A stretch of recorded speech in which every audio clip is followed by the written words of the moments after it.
ये कहानी प्यारेपुर गांव की है, जहां सर्दियों का मौसम अपने चरम पर होता है। चारों ओर कोहरा ही कोहरा होता है। बहती हुए ठंडी हवाएं शरीर को कांपा देने वाली होती है।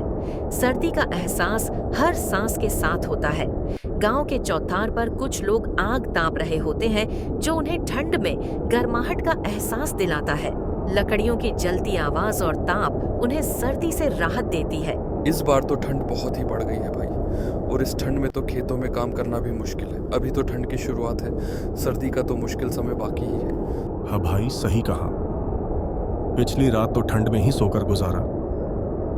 अगर सब ऐसे ही चलता रहा तो सब मुश्किल हो जाएगा। घर पर तो लकड़ी भी खत्म हो गई है। पता नहीं इस बार सर्दी का सामना कैसे करेंगे। ये सर्दी हर साल गरीबों का हालत खराब कर देती है।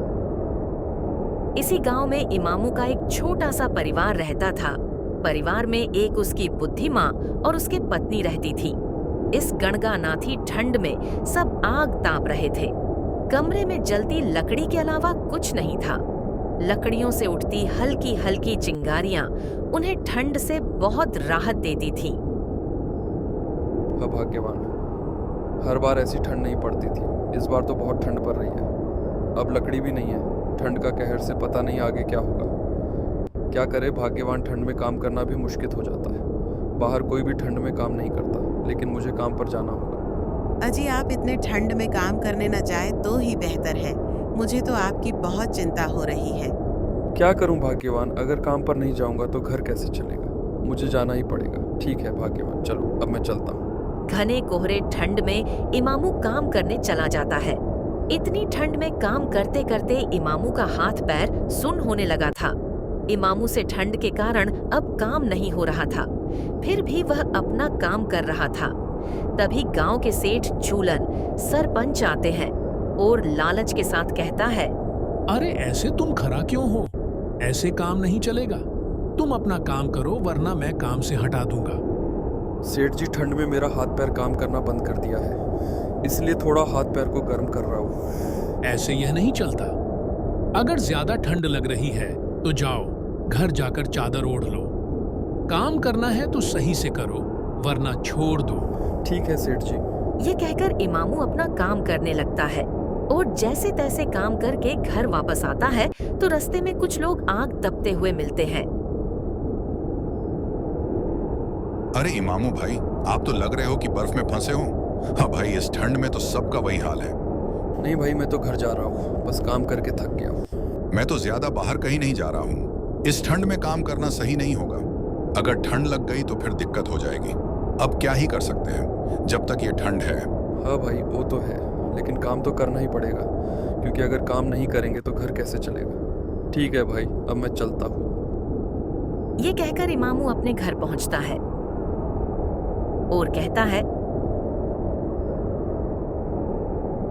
क्या भाग्यवान, इतनी ठंड में तो सही से काम भी नहीं हो पा रहा है। तुम चिंता ना करो, मैं खेतों में काम करके माँ के लिए दवा लाऊंगा और माँ जल्दी ठीक हो जाएगी। ठीक है भाग्यवान, अब मैं फिर से खेतों में जा रहा हूँ। अजी, आप इतने ठंड में काम करने न जाए तो ही बेहतर है।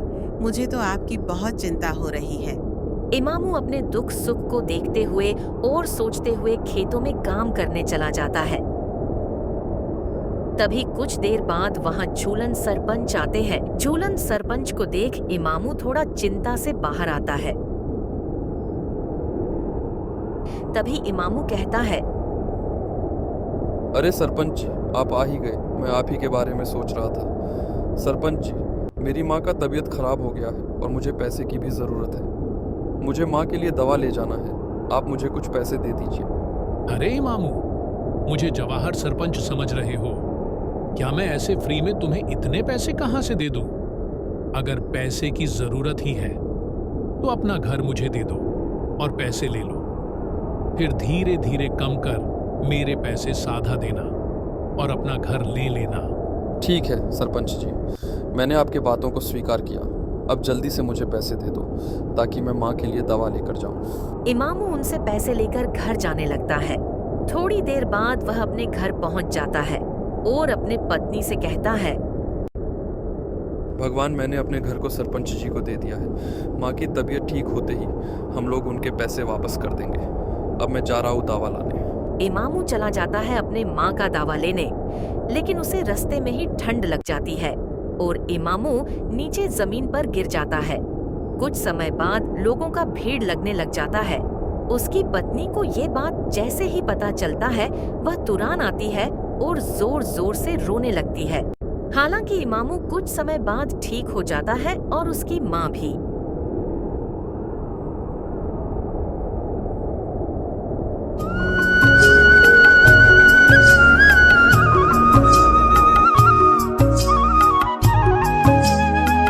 एक समय की बात है, एक गांव में मोहन नाम का लड़का रहता था। वह बहुत ही मेहनती और साफ दिल का था। दिन भर खेतों में काम करता था और शाम को घर आ जाता था, लेकिन उसकी फसल हर बार खराब हो जाती थी। एक बार उसने अपनी पत्नी से कहा, अरे भाग्यवान, हर बार तो फसल खराब हो जाती है, इस बार थोड़ी सी बची भी है तो बारिश नहीं हो रहा। हाँ जी, इस स्थिति में तो हम लोग को भूखे रहना न पड़े।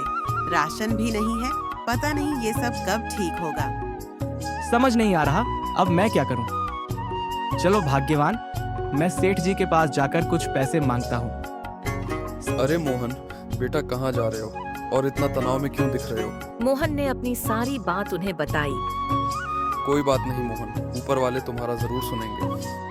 और मोहन वहाँ से जाने लगता है। थोड़ी देर बाद रास्ते में उन्हें सेठ जी मिलते हैं। सेठ जी, मेरा फसल खराब हो रहा है, मुझे कुछ पैसे चाहिए, आप मेरा मदद कीजिए। देखो मोहन, तुम मुझे बहुत ईमानदार लगते हो, लेकिन मैं तुम्हें ऐसे ही पैसे कैसे दे दूं? एक काम करो, तुम मुझे अपना वो खेत दे दो, बदले में मैं तुम्हें कुछ पैसे दे देता हूँ। ऐसे भी उस खेत में कोई फसल सही से नहीं होता, मैं वहाँ अपना दुकान खेलूंगा। मोहन सेठ जी के बातों को मान लेता है और उस खेत को सेठ जी को दे देता है और सेठ जी से पैसे लेकर घर आ जाता है। भाग्यवान, मैंने उस खेत को सेठ जी से बेच दिया। ऐसे भी उस खेत में फसल नहीं होता था। अब इसी पैसे से हम लोग राशन लाएंगे और एक पास में ही खेत भी ले लेंगे। और इस तरह मोहन ने अपने तेज दिमाग से सारा काम कर लिया।